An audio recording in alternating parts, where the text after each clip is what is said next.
Olá, amigos cafeicultores! Fui criado sempre escutando que a grande ameaça da cafeicultura era a geada. Sempre me passaram muito medo e eu cresci com isso em mente. O tempo foi passando e eu percebi que muitas outras coisas ameaçam bem mais a atividade cafeeira do que a geada, mas nunca desprezei esse risco. Os anos foram passando e a geada não veio. Começamos até a duvidar se voltaríamos a ter realmente problemas com ela. Com o tempo, outros pontos que realmente ameaçam a cafeicultura começaram a bater na nossa porta, como o fluxo de caixa financeiro, a necessidade de investimentos e o volume de produção que pagasse os custos fixos já era um problema real. A necessidade de aumentar as áreas plantadas também era real para nos mantermos vivos na atividade.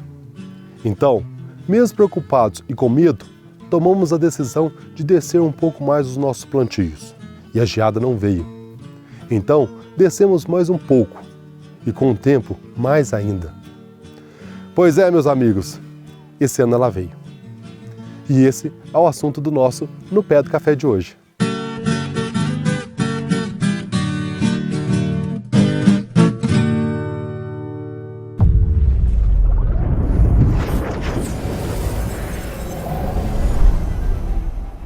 ICL – Impacto para um futuro sustentável. Para entendermos esse fenômeno, a geada acontece quando temos resfriamento da temperatura abaixo de 0 grau nas áreas mais baixas. Conforme vai esfriando, a geada vai subindo até um ponto da altitude. E em muitos lugares, por exemplo, a geada queimou as plantas da altitude de 900 metros para baixo. Então você me pergunta, minha lavoura está a 1.100 metros de altitude e pegou um pouco de geada também. Isso acontece e está muito ligado à capacidade do terreno de escoar o ar frio. Isso funciona da seguinte forma: se a área mais baixa da lavoura tem uma montanha ou árvores em volta, formando uma bacia, ali no fundo irá represar o ar frio e irá queimar a lavoura nesse local. O ar se comporta mais ou menos como se fosse um líquido que escorre pelo morro e represa no fundo da bacia, na baixada. Por isso que as baixadas geam muito, por não ter um local mais baixo para o ar frio escorrer. Nessa época, aparecem muitas ideias ou soluções para as lavouras com problemas de geada. Mas a melhor medida é a preventiva, que é a única que funciona de verdade, que é de não plantar em áreas de baixadas ou que tenha problemas de escoamento de ar. Não temos variedade de café resistente à geada. Não temos pulverização que previna ou resolva o problema. São pouquíssimas as áreas que a nebulização pode dar certo, mas tão poucas áreas que prefiro dizer de modo geral que não funciona.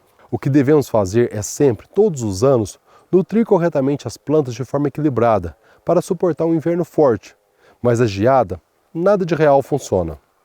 Precisamos muito de pesquisas para termos mais embasamento de nossas recomendações. Para não ser injusto com nenhuma técnica, a aplicação com alguma fonte de potássio, por exemplo, o nitrato de potássio, na véspera do frio intenso, ajuda a planta a diminuir o ponto de congelamento da seiva e assim minimiza o problema. A gente não quer que a planta fique murcha e desidratada, mas para suportar a geada, quanto mais a planta estiver desidratada, melhor. Assim, não é recomendável irrigar a planta na véspera de frios com risco de geada. Outro manejo que evita geada, principalmente em lavouras novas, é roçar ao máximo o mato na rua. Em áreas frias, quanto mais exposto tiver o solo, melhor será a resistência ao frio e a geada leve. Após a geada nas lavouras, o certo é guardar pelo menos um mês para tomar decisão. A planta precisa desse tempo para apresentar os danos da geada e nós conseguimos decidir se devemos ou não podar, quando podar e qual tipo de poda indicada. Muitas pessoas falam para mim que devemos podar a lavoura o mais rápido possível, pois a planta vai secando de cima para baixo e traz a sensação de que se cortar vamos paralisar aquela seca no tronco. Infelizmente, não tem nada a ver. A geada não é uma praga ou uma doença que vai avançando na planta. A geada já congelou um local definido da planta. Só demora para nos mostrar esse local. Vale lembrar que temos trabalho de pesquisa feito no início dos anos 80, que após a geada, no ensaio, a parte que melhor se recuperou foi a que não podou, entendendo que a própria geada já fez uma poda natural na planta. Assim, não precisamos sair correndo para podar. Podemos esperar a planta mostrar claramente, com o seu início de brotação, o manejo mais adequado. Depois que a planta é atingida pela geada, muitos perguntam o que deve ser feito. e a poda acaba sendo necessário. A grande dúvida é qual o local de podar essa lavoura. Nós temos dois caminhos. Um é esperar a brotação voltar. Isso vai demorar 1 mês, 2 meses para poder brotar e você enxergar qual é o local certo de corte da poda. E o outro é ir fazendo o teste do canivete, que você vai visualizar no tronco principal da planta aonde que está morto, está mais seco, e aonde está verde. Aonde está verde significa que a planta vai brotar. E aonde está seco já não faz necessário mais, é necessário cortar. Então vamos fazer o teste. Pega o canivete no tronco principal e passa aqui, ó. Aí, ó, já está necrosado aqui, já está seco aqui, ó, já morreu essa parte. Então daqui para frente já não vai aproveitar mais. Vamos ver se o corte vai ser mais embaixo. Aí aqui, mesma coisa, ó, já está necrosado, já está bem seco. Vamos ver na parte de baixo, vamos ver se aceita a recepa. Aí, ó, aqui ainda está um pouquinho mais verde, ó. Então, ou seja, a recepa pode ser feita aqui, que ela vai brotar. Mas você não pode fazer isso só numa planta, você tem que fazer em outras. Vamos ver outras aqui. Repete, ó, a mesma coisa. Repete também. Vamos ver se... Ah, tá verde aqui embaixo. Então, ou seja, ela aproveita, corte com recepa, ela ainda vai brotar. Se nós for mandando na lavoura inteira e tiver sempre com esse perfil, já fica mais fácil de decidir aonde que é o local de poda. Mas o interessante é o seguinte, depois da geada, esperar pelo menos 1 mês para que essa análise fique bem correta, fique certinha. Daqui para frente, após ter tido sua área comprometida, você deverá administrar 3 impactos. O primeiro impacto é o financeiro. Como ficará a sua situação financeira daqui para frente? Tem que ver se você precisar de negociar, pedindo alongamento de financiamentos.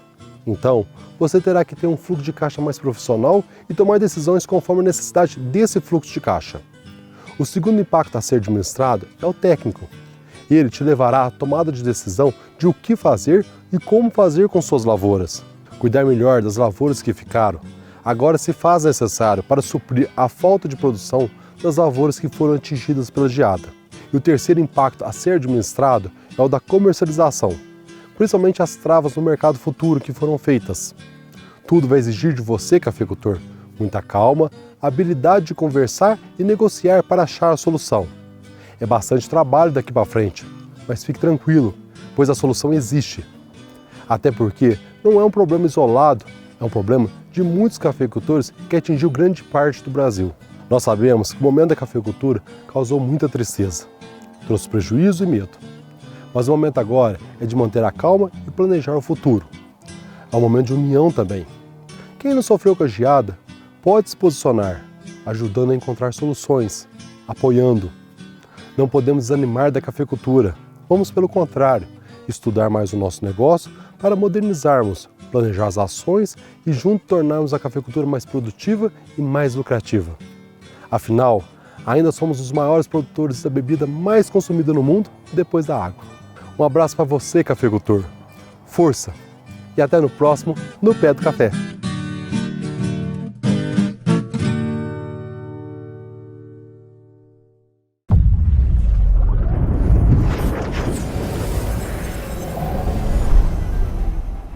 ICL – Impacto para um futuro sustentável.